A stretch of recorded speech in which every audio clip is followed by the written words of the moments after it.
what she tells me. So I don't have no problem with that. But, first of all, let me just thank you for coming out. Thank you for being willing to help us out with the garden. The coalition is more than 40 years old. And we've had two leadership changes in that time. And over those 40 years, it's been primarily women who have led the change in this corridor. And beginning with Lucille McNeil, Maggie Freeman, and Carrie Graves. And then when they passed the baton on, Miss Dorothy Waddy, who passed in 2015, Miss Alfreda Brown, who passed just in August of last year, and Harriet Mahoney, who's still living, picked up the leadership mantle for the coalition. That baton passed, and now Brenda and I have that baton in our hands. And in 2016, rather than being a community advocacy organization, we represent the 18 neighborhoods, or 19 neighborhoods, that make up the West Boulevard corridor, approximately 18,000 households. And where we are located in an area that is primed for gentrification and displacement. Because we are so close to all of the major economic development generators in the city of Charlotte. When you didn't drive in, I know you flew in. You flew in, you came in through the airport, the biggest economic development generator the city had. It's less than a mile from here. In fact, this corridor serves as an entry point there. And then just to our east is South End, which is a burgeoning area with light rail that really caused a lot of displacement there. We're approximately less than 2 miles from the center city. And then to our south, we are in another high growth area. This used to be where the Coliseum, where the Hornets played. Tyvola Road just runs right off of West Boulevard. And so the West Boulevard corridor sits in the middle of an area that is really a gold mine. Gold used to be mined in this particular area. But this is a historically African-American community that we are in. If you heard about the color of law and all of the nuances associated with the systemic ways in which social and economic advantage was afforded to some and not for others, particularly people of color, then this area grew when other areas of the city were being displaced.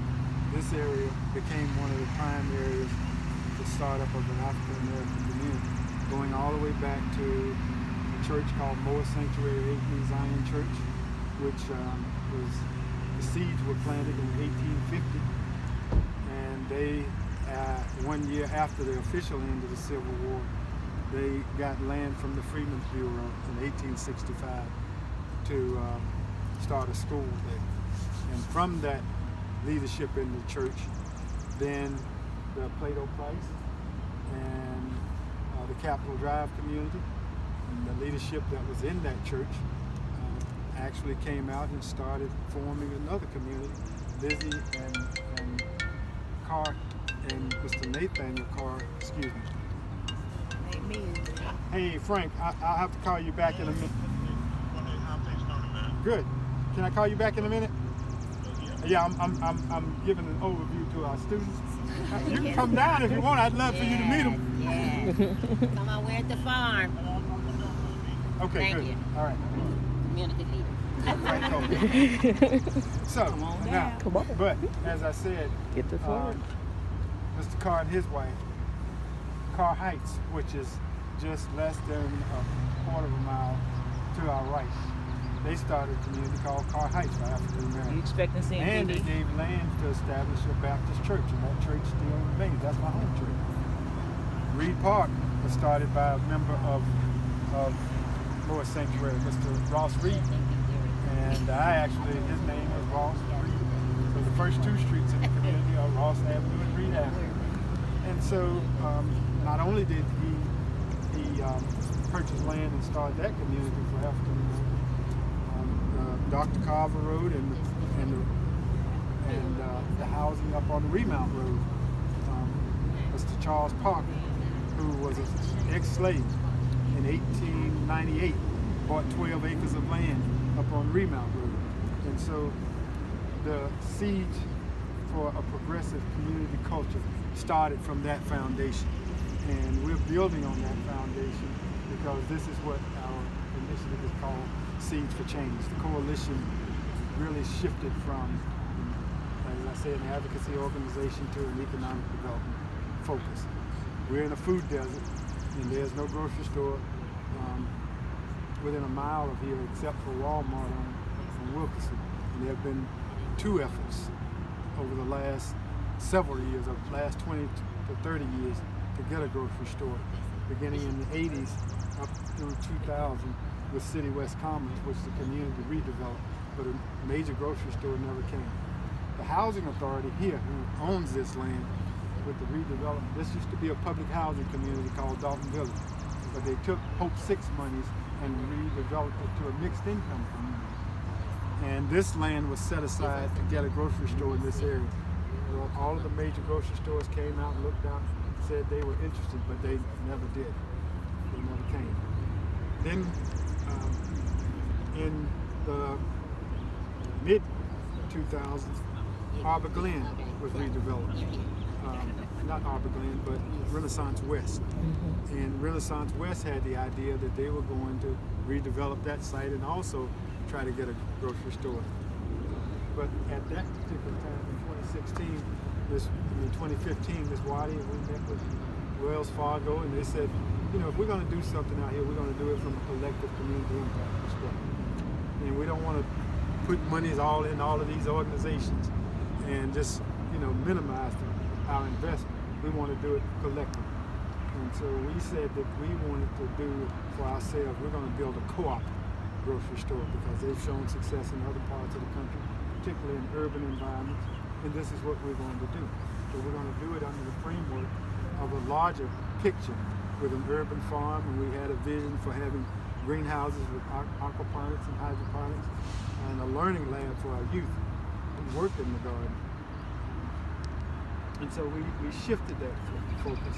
We scaled back on the aquaponics, hydroponics, and what we said we were going to focus on the continual use of the garden, but we're going to build a co-op grocery store on the corner here. And I do have a picture, I can show it to you. Show you where we're coming from. Well, that's right. All of this is about. So, I love it. You have to think about it from the beginning as though it's the end. this is it's called the Three Sisters Market. These three trees Yeah. from an environmental perspective, we pay homage to the land from which we receive our subsistence. But at the same time, it represents those elements that cause food to grow. So that's the Three Sisters. But it's also representative of the leadership of women who have formed the foundation for the coalition. And so those original Three Sisters and the second wave of Three Sisters, I'm not a sister, but working to provide leadership for me. I'm just a servant leader. A person like Brenda, like Beverly Clark, and Victoria Watlington, and Shaniqua Thomas, and all of those. They have taken up that mantle.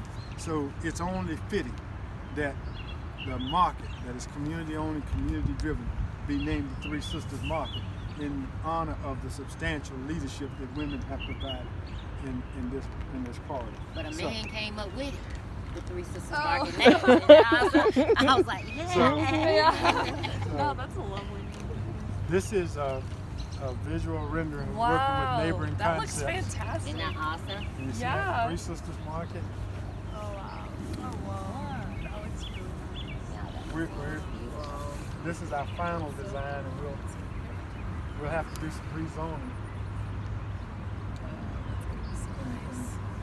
So that's the interior. So we'll have labs, learning lab, cooking classes, all of that. That's so cool. But Three Sisters Market. Wow. So that's our vision. But more importantly, you know, this is about social and economic mobility. If you know anything about Charlotte, we were ranked 50 out of 50 And so this is one of those areas that has an economic challenge. And so rather than waiting for somebody to do for us, we're doing for ourselves.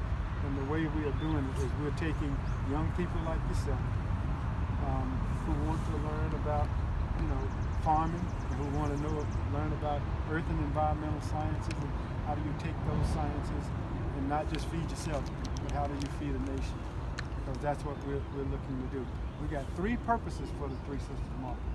One, to provide fresh, healthy fruit and vegetables, to impact, social determinants of health, whether it be high blood pressure, all of that. We want to change our families from eating in dollar stores and corner stores and convenience stores. But the third thing that we want to do, we want to find, second, good paying jobs. And the youth who are actually working out here, we want them to go from working on the farm to actually working in the cow house and taking leadership positions as they mature and develop. But the third and most important is that we want to generate community wealth.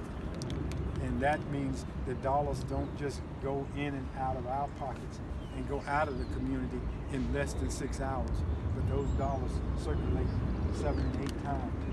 And the profit and wealth that we achieve after the co-op becomes sustainable, then we can recycle that wealth to build other cooperative economic development opportunities. And then if you'll notice in there, the coalition has 4 pillars in terms of our strategic plan. One is the land use and transportation, and we've been working diligently in terms of impacting safety for pedestrians, because we are pedestrian-oriented corridor, and we've had a number of deaths, so we've been working over the last 3 years. We're getting some traffic improvements in terms of signalized traffic. We want to actually put a road diet in, but because it's a state road, we're having some challenges doing that. Just the other night, a motorcyclist was killed just up the street, and that's just one of those impacts. As you notice, there's no setback between the vehicular traffic and pedestrians because they only got about a 4-foot wide sidewalk. But so from a transportation, not just for pedestrians, but for cyclists, because a lot of cyclists traverse this area as well. But we feel that we're on the right track. We'll get some signals in, we'll get some crosswalks in, and we're working to improve from that standpoint. But we're also looking at how do we create opportunities where people can stay, and rather than being gentrified and displaced. And one of the real tools that we are employing will be a land trust. And then that way we feel like community land trust, community owned, community driven, just like the co-op, will be a way in which we can hold housing prices down from a rental and a home ownership perspective, and allow people to stay in place as opposed to being gentrified. So that's those 2 pillars. The next one is our civic and political engagement, and how do we engage residents to be actively involved in their own community enhancement and quality of life. But we also know that we have to use systems in order to affect change. And so we want our residents to be engaged and knowledgeable of what the coalition is doing. But we also want them to go out and serve on boards and commissions that impact those things that affect our lives, so that they can be influencers and change direction from that perspective and bring that back to the community, so that collectively we can advocate together. And then ultimately, the last pillar is the Seeds for Change, and I talked about that.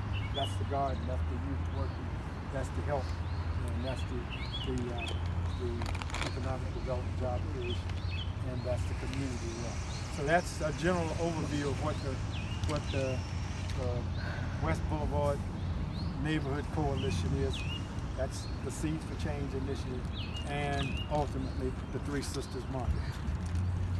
So really, I want to thank Lakeisha for offering to bring you out. Thank you for being here, and give you an opportunity. This is our Urban Farmers Quarter Acre, and we're preparing for our planting for the spring on April 6th, right after the frost warning, the last frost warning. We're going to actually be planting the garden. So we've been out over the last several weeks getting our beds cleaned out of weed trash and all that, and weeds and stuff. And that's what we want you to come and put your hands into it. So when you go back and you look at that brochure, you know Yes. you've actually touched the soil. Yes. Okay. So these out, we actually